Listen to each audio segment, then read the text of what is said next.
Décidément, en ce moment, c'est difficile pour tout le monde, même pour ceux qui n'ont pas le droit de se plaindre. Et on n'a pas le droit de se plaindre quand on porte un enfant en ce moment. Alors, je vais vous parler d'une femme qui ne se plaint pas. Je vais vous parler d'une femme qui va donner la vie. Le terme est prévu pour la mi-mai. Au début, configuration classique, l'annonce de la grossesse, le plaisir de les imaginer parents, les petits cadeaux, l'aller-retour, le coffre plein de cartons, vêtements de bébé, vieux baby-cook, turbulettes que j'avais gardé pour elle. Premier mois classique, les grèves qui bouleversent quelques trucs et qui m'obligent à rester 4 jours chez elle, avec elle. Pas confinée, à l'époque, le mot n'existait pas, il y avait juste pas de train pour rentrer. Février, la Chine, elle, se confinait. Nous deux, on se régalait de ce que Paris pouvait nous apporter de restos, de petits cafés aux vérandas ensoleillées, de théâtre et de taf, de bons taf même, bien stimulants comme on n'en connaît qu'à la capitale. Le marché de Belleville, le métro parisien, les gens qui râlent dans le bus, le rouge qui me monte à la tête, le sourire du garçon de café. Je suis rentrée, je l'ai revue une fois, une journée, et puis plus rien. Je ne savais pas que je n'allais plus la revoir avant la naissance de son enfant.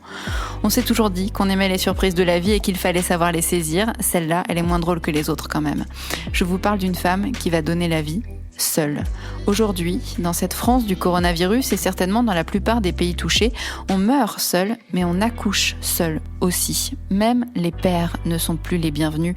Et si dans un élan d'humanité tiraillé entre la nécessité de protéger tout le monde et celle de laisser un homme voir son bébé, le père avait le droit de rentrer à la maternité, il ne pourrait plus ressortir. Pas d'aller-retour, pas de sushi pour Madame le Midi, pas de mitosil ou de teinture mère de calendula à aller acheter à l'arrache pour la jeune maman, pas de fleurs, pas de fraises, pas de cerises, pas de gala de Voici ou de Paris Match non plus.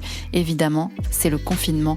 Le confinement forcément indispensable dans ces lieux de soins où les femmes enceintes et les jeunes mères côtoient les malades et les soignants. Pas de famille donc, pas de grands-parents, pas de frères et sœurs, encore moins de petits cousins. Pourtant, Dieu sait s'ils l'attendent, ce bébé. Ce rituel-là, autour d'elle, personne n'y aura droit. Et elle non plus. Elle accouchera seule et sera seule aussi après, avec son bébé, à la maternité, puis à la maison, le temps du confinement. Pas d'aide, pas de famille pour garder le petit 1 heure ou 2, le temps de se poser, pas de famille pour le cajoler, l'embrasser, le bouffer, ce petit être qui sera né en ces mois si particuliers.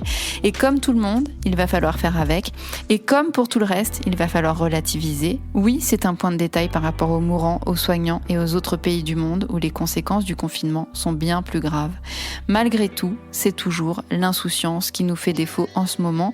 Et ce moment, même s'il sera joyeux et beau, sans aucun doute, il manquera un peu d'insouciance lui aussi. Pas de préparation à l'accouchement, pas de nouvelles copines enceintes comme elle pour boire des cafés, pas de cours d'allaitement ni de discussion autour d'un thé avec la sage-femme. Toutes ces petites choses qui font qu'on est bien en France et que faire un bébé, ici, ça demeure une grande joie. Toutes ces petites choses qui font qu'on a le temps de savourer les 9 mois de grossesse et de les vivre sereinement, allègrement, joyeusement.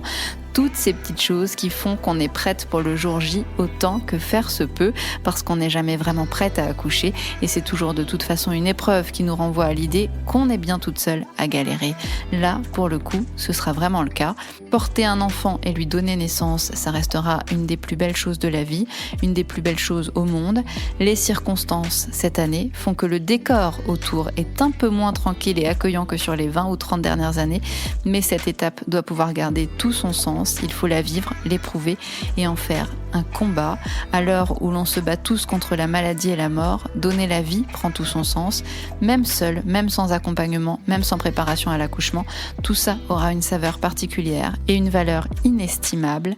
Revenir à l'état animal, savourer sa chance, en profiter pour blinder le lien entre la mère et l'enfant, engranger de l'énergie et lui transmettre une vraie force de vie. Ce sera dur, mais ce bébé sera celui de l'après-confinement.